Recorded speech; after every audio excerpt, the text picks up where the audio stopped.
Morning to all of you.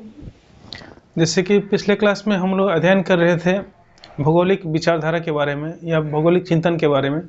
तो हम लोग 4 टॉपिक का अध्ययन कर चुके हैं, जिसमें शास्त्रीय युग, अंध युग और जो पुनर्जागरण काल। तो पुनर्जागरण काल में हम लोग अभी कुछ अध्ययन किए थे, जिसमें हम लोग देखे थे कि जिसमें कुछ यात्राओं और अन्वेषणों का युग था। उसमें बहुत सारी यात्राएं हुई थी, कई द्वीपों का खोज किया गया था, महाद्वीपों का खोज किया गया था और कई प्रदेशों का भी खोज किया गया था। और इसके साथ साथ कई चीज़ों का आविष्कार भी किया गया था, जिसमें दूरबीन था, मुद्रण था या प्रिंटेड प्रेस था, इसके बारे में किया गया था। जो अगला चरण है या अगला टॉपिक है वो सेकेंड शास्त्रीय काल के नाम से इसको जानते हैं, जो कि 17वीं और 18वीं शताब्दी से संबंधित है। 17वीं शताब्दी और दोनों को सम्मिलित रूप से क्लासिकल एज या द्वितीय क्लासिकल एज के नाम से जानते हैं। जो 18वीं शताब्दी है, इसको कभी कभी आधुनिक काल के पूर्व काल भी इसको संज्ञा दिया जाता है। तो इसको ध्यान रखिएगा कि जैसे प्रश्न आएगा उसके अनुसार इसको आंसर देने का प्रयास करिएगा, ठीक है। तो इस एज में जैसे कि हम लोग जानते हैं कि पुनर्जागरण काल था, उसका जो भी जितना भी ज्ञान अर्जित किया गया था यात्रा से संबंधित या आविष्कार से संबंधित, उसका अगला भाग था कि जो क्लासिकल एज में उसका यूज करके और आगे अपने जो ज्ञान है इसमें वृद्धि किया गया। जितने भी उसमें से यात्रा किया गया था, तो वो जैसे कैप्टन कुक थे, इन्होंने भी पूरा यात्रा किया था, चाहे जो भी तार्किक अपना विधि किए थे या प्रत्यक्ष अनुभव पर आधारित। तो इसको भी आधार बना करके जो क्लासिकल एज में जितने भी विद्वान थे, ये भी इसका उपयोग करके और आगे बढ़ने का प्रयास किया। तो हम लोग इसमें देखते हैं कि जो क्लासिकल एज था, इन्हीं सब वैज्ञानिक पद्धतियों के कारण से और दर्शन पर आधारित ज्ञान के आधार पे या प्रत्यक्ष अनुभव के आधार पे चीज़ों का जब वर्णन किया जाने लगा, उसको आधार बना करके तब धीरे धीरे भूगोल का एक विशिष्ट विषय के रूप में इसमें पहचान बनी, ठीक है। और जो लेखन के कार्य हुआ विशेष रूप से प्रत्यक्ष दर्शन पर आधारित था और अनुभव पर आधारित था। तो जैसे कि इसके पूर्व काल में कई बातें कल्पनाओं पर भी आधारित होता था और कई चीज़ें जो मनोरंजन पर भी आधारित होता, उसको भी सम्मिलित कर दिया जाता था, जो कि वास्तविक नहीं होता था, ठीक है। लेकिन इस काल में विशेष रूप से इस चीज़ का ध्यान दिया गया कि वैज्ञानिक पद्धतियों से अध्ययन किया जाता था और साथ साथ प्रत्यक्ष दर्शन, अनुभव या तार्किक ज्ञान के आधार पर भी वर्णन किया गया है, ठीक है। इसको हम लोग 2 भागों में डिवाइड करके अध्ययन करते हैं। एक 17वीं शताब्दी में उपलब्धियाँ जो हैं, और उसके साथ साथ दूसरा 18वीं शताब्दी में किए गए उपलब्धियाँ और उसके भूगोलवेताओं के बारे में भी हम लोग जानते हैं, ठीक है। तो सबसे पहले हम लोग देख रहे हैं 17वीं शताब्दी में जो भूगोल में क्या प्रगति हुआ है। तो 17वीं शताब्दी के जो मुख्य विद्वान थे वो क्लुएरियस थे, ठीक है। क्लुएरियस जो कि एक बुक लिखे थे, किताब, जो कि इंट्रोडक्शन टू यूनिवर्सल ज्योग्राफी नाम से जाना जाता है। ये काफ़ी इम्पोर्टेंट बुक है, इंट्रोडक्शन टू यूनिवर्सल ज्योग्राफी, ठीक है। ये प्रादेशिक भूगोल के एक आदर्श किताब मानी जाती हैं और इसी को आधार बना के आगे भी अन्य कार्य भी हुए, ठीक है। ये जो बुक थी, इसमें विशेष रूप से जो पहला खंड था या आगे वाला भाग था, उसमें गणितीय भूगोल के संदर्भ में बातें की गई थी, और इसके बाद से जो पीछे का पार्ट था या अन्य खंड था, उसमें प्रादेशिक भूगोल से संदर्भ में बातें किए गए थे या पृथ्वी के अन्य कई क्षेत्रों के बारे में भी उसमें वर्णन किया गया था, ठीक है। तो ये इनका जो क्लुएरियस का मुख्य योगदान रहा है, ये एक बुक के ही एक रीति के नाम से भी जानते हैं, जो कि ये क्वेश्चन अक्सर पूछा जाता है, इसको ध्यान रखिएगा। जो अगला विद्वान है वो है वेरेनियस। ये काफ़ी इंपॉर्टेंट विद्वान है, ठीक है। यहाँ से अक्सर क्वेश्चन आता था, तो इनको हम लोग ध्यान देंगे। जो वेरेनियस थे, इनके द्वारा ही जो द्वैतवाद है, इसका नींव डाला गया। द्वैतवाद अर्थात कि किसी भी बात में या किसी भी चीज़ का अध्ययन करते समय उसमें 2 मतों का अध्ययन, 2 मत उसमें हो जाते हैं। जैसे कि क्रमबद्ध भूगोल के अध्ययन में ही क्रमबद्ध और प्रादेशिक भूगोल के संदर्भ में द्वैतवाद आ गया, ठीक है। तो इन्हीं के द्वैतवाद का इन्होंने नींव डाला था। इसके बाद से कई भूगोल के अन्य कई जो शाखाओं में भी द्वैतवाद आया और कई विद्वान, जैसे कि ऐतिहासिक भूगोल और समकालीन भूगोल में द्वैतवाद आया। इसके बाद से जो भौतिक भूगोल और मानव भूगोल के संदर्भ में द्वैतवाद आया। तो इन्हीं को आधार बना के कई द्वैतवाद आया। लेकिन इसका जो शुरुआत है कहने का तात्पर्य है कि जो शुरुआत है या नींव डाले हैं द्वैतवाद का, वो वेरेनियस से डाले हैं। ठीक है, तो इसको भी याद रखिएगा, यहाँ से भी क्वेश्चन पूछा जाता है कि द्वैतवाद का नींव किसने डाले, तो वेरेनियस से। जो इनका कार्य समय है 1622 से लेकर के 1650 तक का जो समय है। ठीक है, इसके बाद से इन्होंने एक बुक लिखा था, काफ़ी इम्पोर्टेंट बुक है, ज्योग्राफी जनरलिसिस, या हिंदी में इसको सामान्य भूगोल भी कहते हैं, और सामान्य भूगोल भी इसको कहते हैं। ये काफ़ी महत्वपूर्ण ग्रंथ के रूप में कार्य किया है। इसके 2 खंड थे, पहला जो खंड था सामान्य भूगोल था, और दूसरा खंड था विशिष्ट भूगोल के नाम से जाना गया। ठीक है, जो सामान्य भूगोल था इसमें विशेष रूप से गणितीय भूगोल और खगोलीय विज्ञान से संदर्भ में बातें किया गया था, जबकि जो विशिष्ट भूगोल था उसमें पृथ्वी से संबंधित जो और मानव से के संदर्भ में इसमें बातें किया गया था विशिष्ट भूगोल में। इसको ध्यान रखिए, काफ़ी इम्पोर्टेंट बुक है ज्योग्राफी जनरलिसिस। ठीक है, और जो इनको वेरेनियस को क्रमबद्ध भूगोल के जनक भी या पिता भी माना जाता है। ठीक है, क्योंकि इनका अध्ययन वैज्ञानिक विधि था और सिस्टमेटिक ढंग से अध्ययन करते थे, इसलिए इनको क्रमबद्ध भूगोल का पिता भी कहा जाता है। ठीक है, और इनका जो मुख्य एक और चीज़ बताए थे कि इन्होंने पहली बार बताए थे कि जो पृथ्वी पर अधिकतम जो तापमान होता है विषुवत रेखा पर न होकर के अयन रेखाओं से के पास में जो रेगिस्तान होते हैं, तो उस रेगिस्तानी भाग में सर्वाधिक पृथ्वी का तापमान उसी भाग में पाया जाता है। ठीक है, तो पहली बार इन्होंने ही इसके बारे में अधिकतम तापमान के बारे में बताया था। इसके अतिरिक्त ये वायु संचरण प्रणाली के भी बारे में बताए थे, कि जैसे बताए थे कि जो विषुवत रेखा पर तापमान अधिक होने के कारण से वहाँ हवाएं ऊपर की तरफ उठने लगती हैं और जाके 2 दिशाओं में चली जाती हैं, ध्रुवों की तरफ, उत्तर की तरफ और दक्षिणी ध्रुवों की तरफ ही चली जाती हैं। और ध्रुवों के समीप तापमान कम होने के कारण वहाँ पे हवाएं ज़्यादा भारी हो जाती हैं और भारी हवाएं कम जो हल्की हवाएं की तरफ आने लगती हैं, अर्थात ध्रुवों से विषुवत रेखा की तरफ हवाएं चलने लगती हैं। तो इन्होंने जो वायु संचरण है इसके बारे में पहली बार इन्होंने ही बात बताई थी। तो इस चीज़ को हम लोग ध्यान रखेंगे, जितने भी पॉइंट हैं इस सबको ध्यान में रखेंगे, क्योंकि यहाँ से क्वेश्चन बनता है, ये काफ़ी इम्पोर्टेंट विद्वान है। ठीक है, जो अगला इनका योगदान था, इन्होंने भूगोल को 3 भागों में विभाजित किए हैं। ठीक है, भूगोल को 3 भाग में विभाजित किए हैं।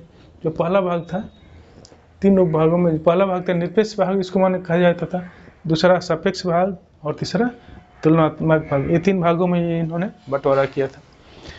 जो कि जो पहला भाग था निरपेक्ष भाग, इसमें विशेष रूप से ये पृथ्वी के आकार आकृति से संदर्भ में बात किया गया था, उसके आकृति के बारे में, या पृथ्वी किससे संबंधित ही था, आकृति, आकार या अन्य गतिविधियों के बारे में था। दूसरा जो ये निरपेक्ष भाग था, सापेक्ष भाग था, निरपेक्ष भाग में पृथ्वी से संबंधित था, और निरपेक्ष था जो पृथ्वी और अन्य ग्रह से संबंधों के बारे में इसमें व्याख्या किया गया था सापेक्ष भाग में। ठीक है, इसको ध्यान रखिएगा। जो तीसरा भाग था तुलनात्मक भाग था, इसमें मानचित्र कला से संबंधित में बात किया गया था। मानचित्र विशेष रूप से जो नौ संचालन होता था उसके लिए भी मानचित्र उसमें बनाया गया था। ठीक है, तो मानचित्र उससे संबंधित है। ये पहली बार था कि जो मानचित्र जो नौ संचालन के लिए मानचित्र का निर्माण किया गया था। ठीक है, तो ये भाग था। जो निरपेक्ष भाग इसमें था, निरपेक्ष भाग में भी इन्होंने 3 उपभागों में विभाजित किए थे। ठीक है, जो पहला था खगोलीय था, दूसरा पार्थिव था और तीसरा मानवीय था। ठीक है, ये 3 पक्ष में विभाजित किए थे। जो खगोलीय पक्ष था, इसमें विशेष रूप से वायुमंडल के बारे में बात किया गया था, वायुमंडल और उससे संबंधित जो जलवायु है उसके बारे में बात किया गया था। जो कि पार्थिव पक्ष था, जिसमें भौतिक भूगोल के संदर्भ में बातें किया गया था, जिसमें पृथ्वी और अन्य चीज़ों के बारे में, पर्वत, पठार, मैदान इत्यादि के बारे में बात किया गया था। ठीक है, पार्थिव भाग में। जो कि और मानवीय भाग में, इसमें मानव गतिविधियों से संबंधित बात किया गया था, कि जिसमें पॉपुलेशन कहाँ निवास करती हैं, जनसंख्या संबंधित बात किया गया था। साथ साथ जो मानव की गतिविधियाँ हैं, जैसे आर्थिक क्षेत्रों के बारे में बात किया गया था, जो परिवहन मार्ग हैं उसके बारे में बात किया गया था। ठीक है, तो ये मुख्य रूप से इसके बारे में इनका बात किया गया था। और एक वेरेनियस की बुक है, जापान और श्याम। ठीक है,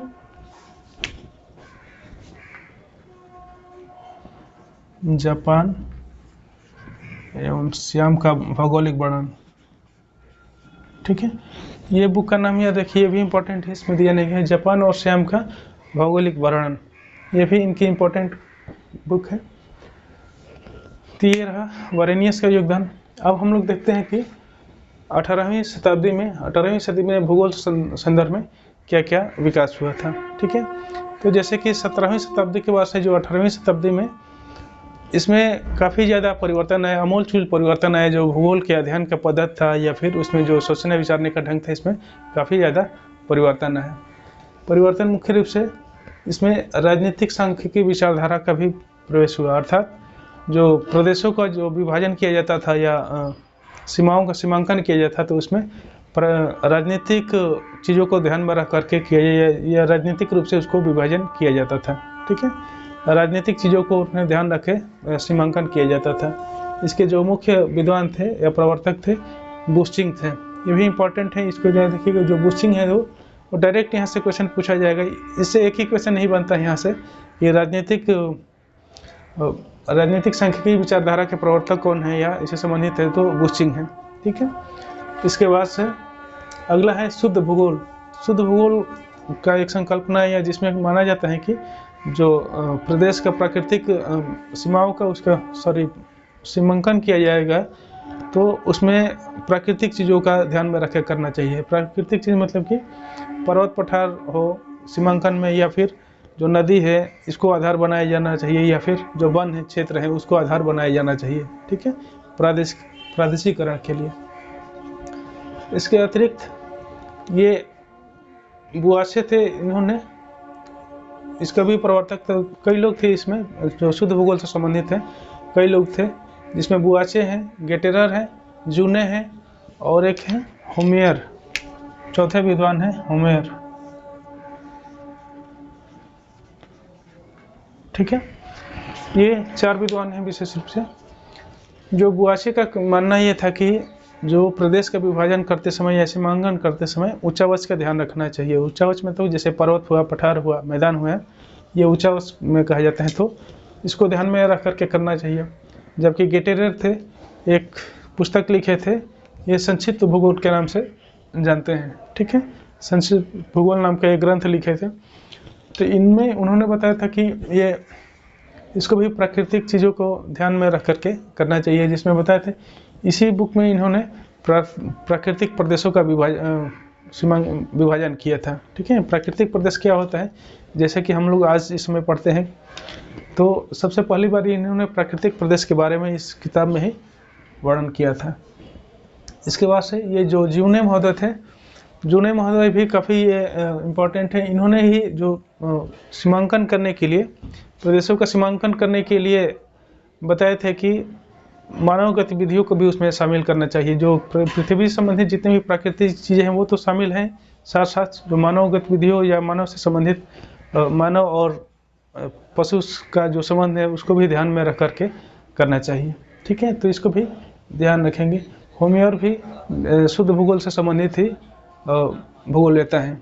ठीक है, अगला है जो क्रियात्मक और वैज्ञानिक विधि। जैसे कि हम लोग जानते हैं कि कैप्टन कुक के समय, पिछले जो पुनर्जागरण काल हम लोग पढ़ रहे थे, तो उसमें हम देखे थे कि कैप्टन कुक है, उनके समय से ही जो तार्किक ज्ञान पे आधारित अध्ययन के पद्धति में शामिल किया जाने लगा। साथ साथ जो वैज्ञानिक पद्धति है उसको समावेश किया जाने लगा। इसके साथ साथ जो प्रत्यक्ष अनुभव पर आधारित जो भी ज्ञान था उसको भी समावेश किया जाने लगा।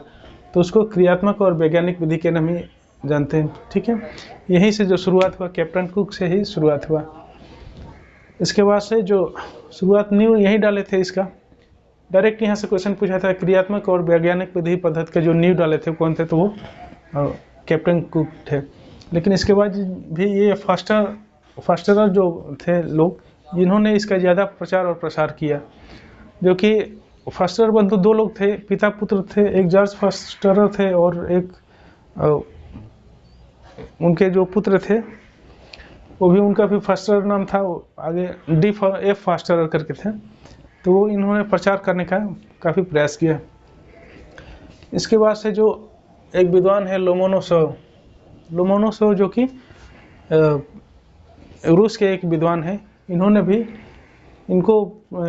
ये भी भौतिक भूगोल लेता थे विशेष रूप से, भू आकृति विज्ञान का जनक इनको माना जाता था। ठीक है, ये भी इंपॉर्टेंट है, इसको याद रखिएगा।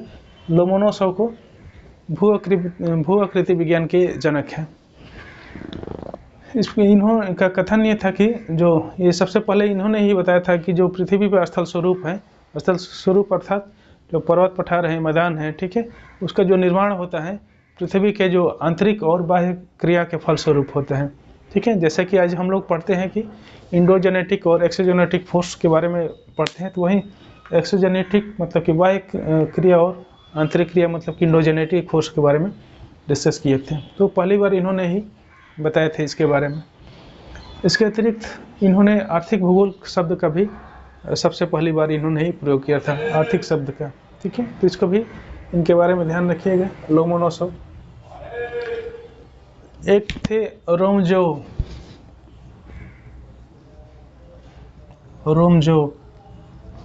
ये भी रूस के ही विद्वान हैं। इन्होंने एक मानचित्रावली बनाई थी, साइबेरिया की मानचित्र। सबसे पहली बार इन्होंने साइबेरिया या रूस का मानचित्रावली तैयार किए थे, तो इसके लिए ये जाने जाते हैं रोमोजोव। इसको भी ध्यान रखिएगा। अब अगला जो विद्वान है, ये काफ़ी इंपॉर्टेंट विद्वान है, इमैनुअल कांट। ये काफ़ी इंपॉर्टेंट है, इसको याद रखिएगा। ठीक है, ये इमैनुअल कांट जो कि इनका जो समय था 1724 से लेकर के 1804 तक का जो समय था, इन्होंने सबसे पहली बार जो भूगोल में दार्शनिक आधार इसको प्रदान किया था। भूगोल को दार्शनिक आधार सबसे पहले इमैनुअल कांट द्वारा ही प्रदान किया गया था। ठीक है, ये विशेष रूप से आरामपुर से जोग्राफर थे, भूगोलवेता थे, मतलब कि आर्मचेयर जोग्राफर थे। ठीक है, ये विशेष रूप से भौतिक भूगोलवेता थे। उनका कहना ये था, भौतिक भूगोल पर इतना ये बोल देते थे कि ये मानते थे कि भौतिक भूगोल न सिर्फ इतिहास का आधार है, बल्कि भूगोल के अन्य जो शाखाएं हैं उसका भी आधार है। ठीक है, तो स्टेटमेंट का याद रखें, कभी कभी पूछ देता है कि इनका स्टेटमेंट है कि भौतिक भूगोल न सिर्फ इतिहास का आधार है, बल्कि भूगोल के अन्य जो शाखाएं हैं उनका भी आधार है। ठीक है, इसको याद रखिएगा। इनको अपवादवाद के जनक भी माने जाते हैं। अपवादवाद के जनक मतलब कि एक्सेप्शनलिज्म के जनक ये माने जाते हैं। एक्सेप्शनलिज्म के जनक ये माने जाते हैं, फादर ऑफ एक्सेप्शनलिज्म के जनक माने जाते हैं। ठीक है, एक्सेप्शनलिज्म उसको कहा जाता है कि इनका मानना था कि भूगोल का मुख्य रूप से अध्ययन एक्सेप्शन का ही करना चाहिए। एक्सेप्शन में वो होता है कि जो पृथ्वी को यूनिक होता है और कहीं नहीं पाया जाता है, उसका ही अध्ययन किया जाता है। यूनिक जो भी पृथ्वी पर पाए जाते हैं यूनिक चीज़, उसका सिर्फ भूगोल में अध्ययन उसी का होना चाहिए। ठीक है, बाद में इनकी आलोचना भी हुई थी इस बात को, जो शेफर महोदय थे उनके द्वारा किया गया था। फिलहाल हम लोग ये जानते हैं कि ये अपवादवाद के ये जनक हैं, इसके बारे में हम लोग समझेंगे। अगला जो इनका स्टेटमेंट था ये काफ़ी भी इम्पोर्टेंट है। ये कहते कि भूगोल पहले से ही था और इतिहास है बाद में इसकी उपसंरचना है। भूगोल का ही उपसंरचना इतिहास है। ठीक है, तो इसको स्टेटमेंट, ये 3 स्टेटमेंट का याद रखिएगा कि भूगोल पहले से ही था और इतिहास इसके बाद का उपसंरचना है। ठीक है, और अगला जो इनका स्टेटमेंट एक और था कि इतिहास के बारे में उन्होंने कहा था कि इतिहास और कुछ भी नहीं है बल्कि निरंतर भूगोल है। ये 3 इनका स्टेटमेंट है, याद रखिएगा। ठीक है, अगला जो इनका योगदान था, ये भूगोल को 5 भाग में विभाजित किए थे। 5 भाग में विभाजित किए थे, इसको भी ये इम्पोर्टेंट है, क्योंकि पहला है गणितीय भूगोल, दूसरा है राजनीतिक भूगोल, तीसरा है व्यापारिक भूगोल, चौथा है नैतिक भूगोल और 5वां है आध्यात्मिक भूगोल। इसको भी याद रखिएगा, 5 भाग में डिवाइड किए थे। गणितीय, राजनीतिक, व्यापारिक, नैतिक और आध्यात्मिक, ये 5 भाग में इन्होंने डिवाइड किया था। ठीक है, तो उम्मीद करता हूँ कि सब कुछ ठीक से समझ में आ गया होगा। ये काफ़ी फैक्चुअल है, थोड़ा सा कठिन याद करने में लग रहा होगा, लेकिन बार बार इसको प्रयास करेंगे तो ये जल्दी याद हो जाएगा। और यहाँ से क्वेश्चन भी, ये जितने भी बताया गया है लगभग काफ़ी इम्पोर्टेंट है, क्योंकि वहीं से बुक में तो बहुत ज़्यादा ये रहते हैं, लेकिन इसमें से जो काफ़ी इम्पोर्टेंट है उसको यहाँ पे लाया गया है। ठीक है, तो इसलिए एक भी चीज़ इसमें से मिस मत करिएगा। ठीक है, तो आज के लिए यहीं रहने देते हैं। जो अगला क्लास होगा उसमें आधुनिक भूगोल हम लोग क्लास करेंगे, जिसमें होमबोल्ट और रिटर के बारे में बात किया जाएगा, या फिर जो अन्य जो संप्रदाय हैं, संप्रदाय को ही लेकर के हम लोग डिस्कस करेंगे, ठीक है, जिसमें फ्रांसीसी होगा, जर्मन होगा, अमेरिकन, ब्रिटिश और रूस होगा। इन सब के बारे में हम लोग एक एक करके डिस्कस करेंगे, ठीक है। तो आज के लिए यहीं रहने देते हैं। यदि चैनल पर नए हैं तो इसको सब्सक्राइब कर लीजिए और अपने दोस्तों को भी शेयर कर दीजिए ताकि उन लोगों को भी ये मैटर मिल सके, ठीक है। तो आज के लिए यहीं रहने देते हैं। धन्यवाद।